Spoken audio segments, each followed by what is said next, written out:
Hi and welcome back. Now you'll notice that we're not on Greenland's farm right now, and don't panic, I haven't given up on Greenland's farm and I'll be recording another video on Greenland's probably later on today. But we've gone back to Aghalee Farm momentarily, so I want to show you 3 quick changes I've done to this farm, and that leads to a question that I have for people. Sorry, I've got to run to get over the gate because these little walking gates here don't open, so I have to jump them and I have to be running to get over them. There we go. So the first change I've done on this farm, so you may recall that this farm was originally a Aghalee Farm, as were all of my farms back in the day. That's what all my farms were. I found that the Aghalee is actually a bit too big, because they're all 4-wheel drive and things. They're too big for this yard. This yard is too small.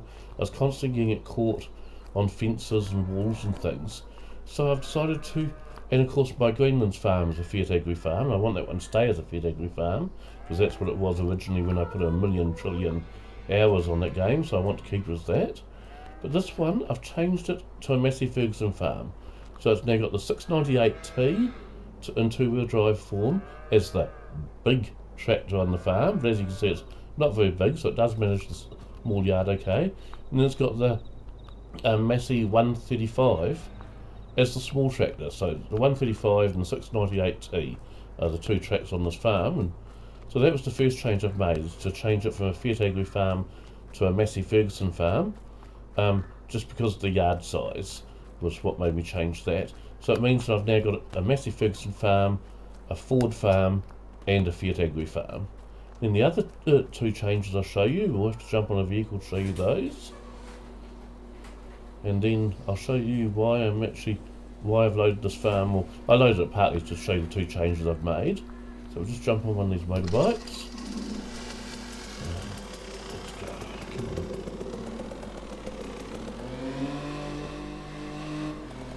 So this motorbike's quite loud, and I probably shouldn't use this motorbike when I'm recording, so apologise for the noise, but I should have grabbed the other bike instead.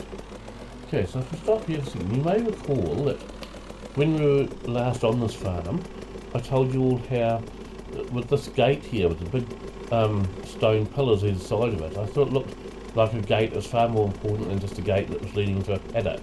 So my thoughts were that it was probably the gate that leads to the old homestead before this newer farmhouse was built over here that we live in now.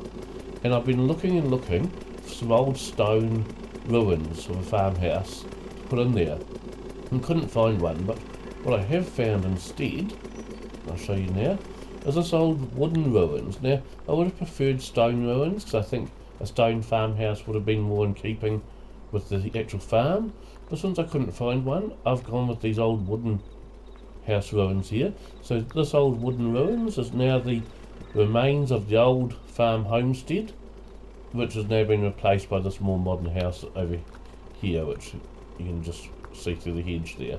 That's the one that we live in now, and that explains why this paddock here has quite a fancy looking gate into it with these big posts either side of the gate, because this used to be the main gate into the farm, and I must admit I actually quite enjoy having to mow around the old house ruins there. And I'll show you the other change that I've made to this farm. Now, it would have been really brilliant if one of these stone ruins, either that one there or the one on the other side of this driveway, that one there, had been placeables, because either one of those would have been perfect for what I wanted for my house ruins in that other paddock. I simply could not find any placeable stone house ruins like that. I did find some stone walls, and I tried to make what looked like the foundations of a house that would have been, the rest of the house was many years gone, but even just putting these stone walls down, they look too much like stone walls and not enough like old foundations. Now the other change I made to this farm is down this road here, which is the road you go down to get to the animal dealers. You also do this if you're doing work for other farmers. There's a lot of paddocks down this road. In the original version of this map, or the original version that I played, which I think was FS17, don't quote me on that, I get a bit confused about the different versions of Farming Simulator that I've played. There was a car wreck down on this road, and on the FS22 version it was removed, And I actually really like it. I like the way it pokes slightly out into the road, so you had to kind of drive around it a wee bit. So I've put this car wreck here. So this is an old car that's probably been stolen and then arsoned when it was dumped. Crashed into the fence here and then arsoned after they crashed it to get rid of their fingerprints or something. And the car wreck's still there. But yeah, the original version of Aghalee Farm that I played on, which I think was FS17, but it could have been 15 or 19 or something, but I think it was 17, had a car wreck on that road. And that's the one thing that the FS22 version here is better than the old version by far, so I don't have any regrets about having the later version here. I did miss not having that car wreck on that road, so I added that in. Otherwise, the farm's just carrying on pretty much how it always has been. This one. And so we'll just go and chuck this mobile away. And then I'll show you the other reason that, so I'll just leave this here for the time being, it might be easier. I'll show you the other reason I wanted to load on this farm. So I've got 3 farms currently on the go. I've got Aghalee Farm here, which is an Irish one. I've got Ballyspring, of course, which is my Irish one that I've spent 1,000,000 trillion hours on. And I've got Greenlands, which is the UK map that I've only just rebuilt it, but I spent 1,000,000 trillion hours on the original. And I discovered that there's 2 things that really slow a map down. They slow it down in terms of how long it takes to load the map when you want to play the game. They also slow it down in terms of freezing it sometimes and things. Now, one of the things everyone knows about is a very common knowledge, and that is the number of mods you have. So if you have too many mods loaded, it can take a long time to load the map. And the other one, which people probably don't know about because people don't play the way I play generally, they might have realised this. Let me give you an example here, okay? One day when I was driving home in my ute here, bringing home some bags of chicken feed, I managed to crash here and all the bags of chicken feed fell off. Now, I managed to find all of them except one. And I suspect the one that I could not find, I've walked through this hedge here 1,000,000 times, and I just cannot find a bag of chicken feed there. So that's white flowers, it's not chicken feed. Is because it's fallen through the map. So I think it's actually fallen through the surface of the map. And you get things that happen like that when you're playing a map for a while. But because most people don't play the same map for too long, they probably don't have too many things like that happen. But I have things like that happen on a regular basis. You know, a bale gets lost in a river or lost in a hedge and you don't realise it's there, so you never pick it up, or you lose a bag of chicken feed or whatever. And I think all these things add up over time. So although you've forgotten they're there, the game hasn't forgotten it's there and it still has to load it.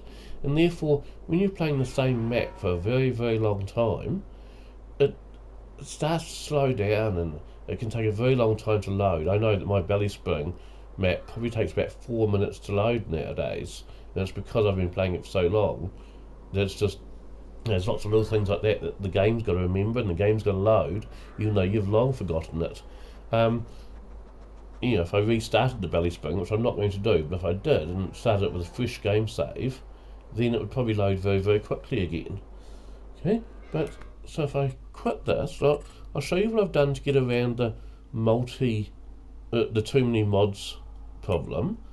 And I'm interested to know, because I know a lot of you play more than one map, how you do this and whether there's a better way than the way I've done it. So if I quit my game there, and then if I go into career mode, so here you can see, this is my Ballyspring game save, but it's coming up saying that I'm missing mods from it. This is my Greenlands game save, and again it's coming up telling me that I'm missing mods from it. And this is my Aghalee Farm game save, and it's got the picture there, so it's saying it's ready to go and I can load it straight away and play it right now if I want. Now the reason it's telling me that for the other two is if I go in here to my D drive, you'll see I've got these folders here. So I've got an Aghalee Dairy Farm folder, and that's got the 38 mods I'm currently have on my Aghalee Farms. Okay, it's got my Ballyspring Dairy Farm folder with the 67 mods I've currently got for that farm. Now the reason it's got so many mods, first of all I've been playing that map for so long, so new mods have been added as I've needed them, and secondly because that's also the map, you may recall, where I have Eustace Farmer's farm as my next door neighbour, so I've got some mods downloaded for his farm as well, and so that increased the mod count a bit. And then I've got my Greenland's dairy farm, which has 44 mods currently. Now, some of these mods are the same, so the same mod might, I've got some must-play mods that I use in every farm sort of thing. So there'll be some here some mods that appear in all 3 folders. But, so what I do is, like, let's say I wanted to play Belly Spring right now. I'd go into the Belly Spring folder, I'd copy all of my mods from that folder, and then I'd go to the game save here, go into mods, and I'd delete all these and I'd dump all my Belly Spring ones in instead. And then I'd go and play Belly Spring. And it means that I've only got the mods loaded in my mods folder here that I need for the map I'm playing right at that moment. But it does mean, the downside of doing it that way, is that before I start playing Farming Simulator, I have to decide which map am I going to play and go and load the mods for that map. Because whichever one I'm playing at that moment, it'll tell me the other 2 maps, I haven't got all the mods downloaded that I need for it.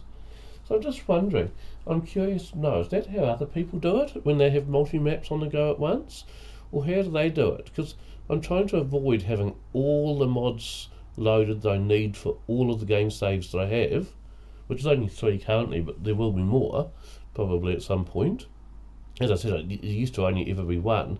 You'll notice in my D drive I also have another folder, well, another couple there. I've got FS25 mods. I don't play FS25 at the moment, but whenever a mod comes out, I think, yes, if I ever change to FS25, I definitely want to be able to use that mod. I download it and I save it there, so I know I've got it there. And then I've got the FS22 mods. These are mods that, well, this is a couple of things. First of all, it's farms that I really, really like, but I haven't got a map going for it at the moment. So I've got Fairhead, Gatehead, and Lady Hill there, all 3, which I'll probably do farms on at some point. I haven't got right now. And then I've got other mods that are mods I really, really like, and I want to use at some point, but I'm not using them on any of the game saves I've currently got. So I've just got them saved here, so I can find them later, if and when I do need them. But yes, I am very, very curious how other people do it when they have different farms on the go, and different game saves, and different mods on each one. Do you just have one mod folder in your game save folder here, so with all the mods you need for all of your game saves, or do you have it the way I've done it, or is there another way that's better than the way I've done it? As I said, the only disadvantage of the way I've done it is you need to decide beforehand which map am I going to play on before you go and load Farm Sim.